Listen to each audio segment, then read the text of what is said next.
Okay. Yeah, I got a package from my buddy. And inside of this package, my buddy Paul from Minnesota is sending me something very special, very, very special. These are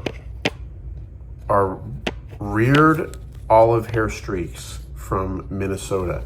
Now, we reared the olive hair streaks from Florida, and he is sending me, I believe, 3 pairs, 3 males, 3 females of olive hair streaks from Minnesota.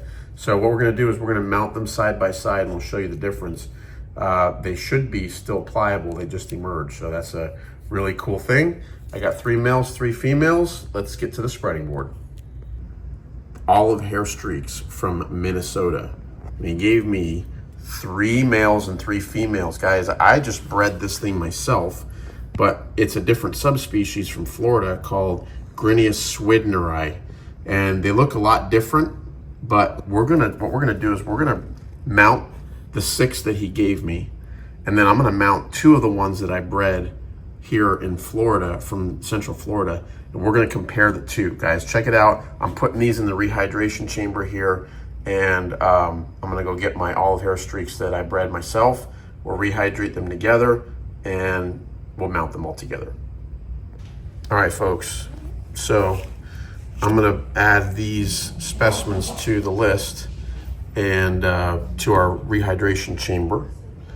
And maybe not mix them up because I have a few others here that I'm gonna give to others. So we're gonna take a close look at the difference between the specimens from Minnesota and the specimens from Florida. Which I need to make a little room there. So, now, first glance,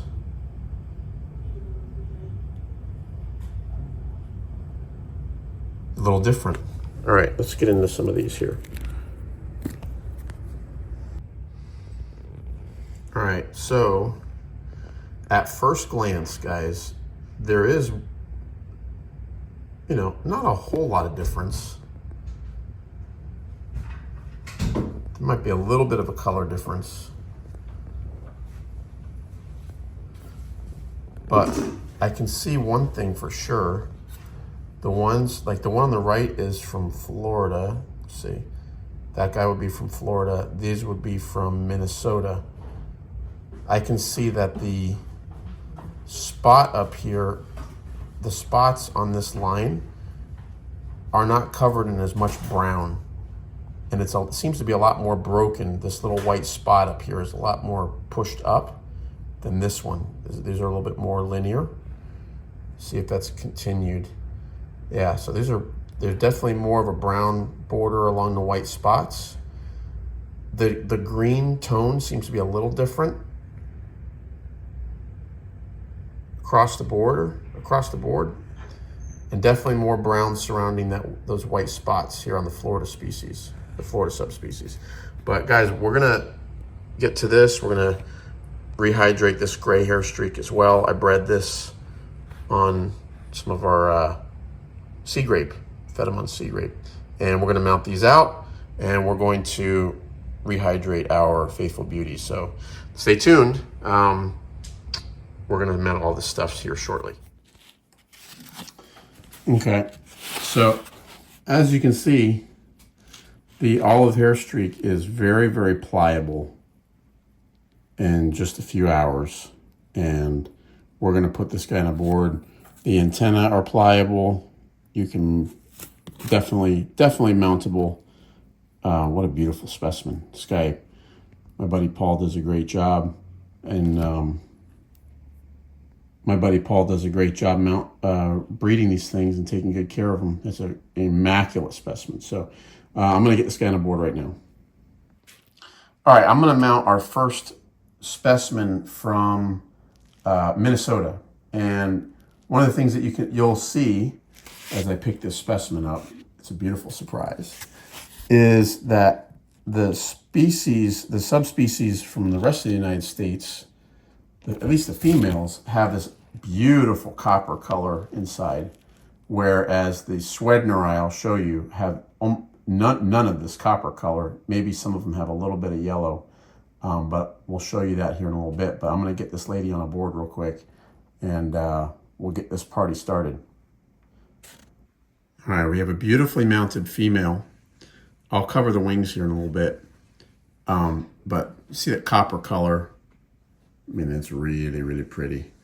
I like it a lot. Now, I'm going to show you a male from the north. There's our typical underside, but look at the difference in the color on the top. The males have like this more of a golden color, and of course they have that little androconial spot on the forewing, a little gray spot. That is where they detect female pheromone, and it's pretty enough. Let's see, pliable enough to mount, I believe. So we're going to give that a go, and we'll show you the male next to the female here in a minute. All right, you can clearly see the difference between the male and the female here, just from the coloration. These are beautiful specimens, guys, immaculate, and very grateful. Now I'm gonna actually mount 2 Swedneri from Florida right side up, and I'll show you the difference. All right, folks, I mounted all of our olive hair streaks, and they're beautiful. I'm going to show you a few differences that I've been able to see so far. Obviously, the color differences with on the dorsal side, male and female of the Minnesota subspecies. Here's the male of the Swedneri,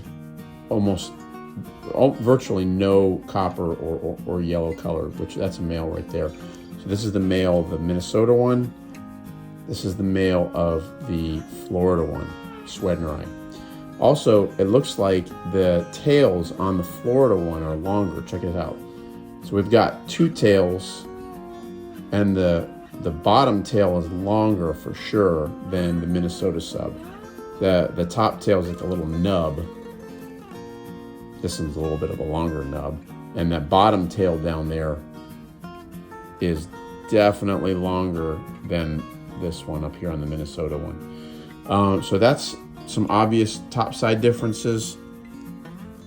Dorsal side, you know what? Like I think what we'll do is we'll wait until these dry, and we'll take them off the board and we'll do an analysis. But they're gorgeous specimens. It looks like they're going to mount beautifully, and we're gonna have some fun with this. So let's wait a couple weeks. We'll get them off the board and we'll do an analysis.